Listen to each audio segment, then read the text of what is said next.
Here are some commonly used export payment terms explained in more detail. Letter of credit, LC. A letter of credit is a widely used payment method in international trade. It is a financial instrument issued by a bank on behalf of the importer.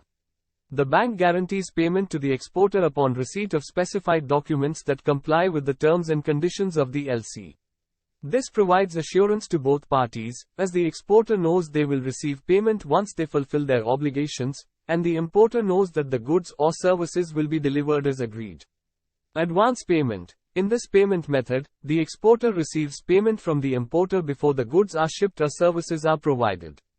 It's a straightforward approach, but it can carry some risk for the importer, as they're paying upfront before receiving the goods. Cash in advance. This is a more secure version of the advance payment method. The importer pays the exporter upfront, ensuring that the exporter is guaranteed payment before shipment. It's a common choice when there's limited trust between the parties or for high-value transactions.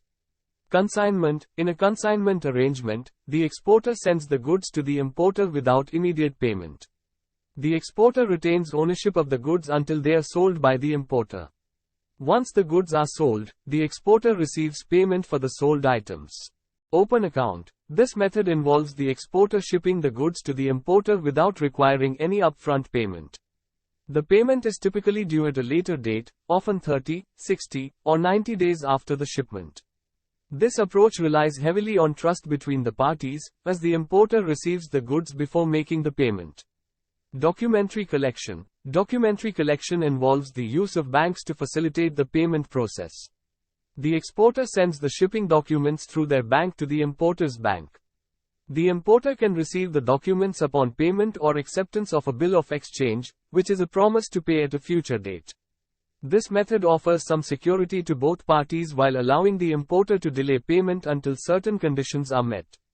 It's important to choose the payment term that aligns with the level of trust, risk, and relationship between the exporter and importer.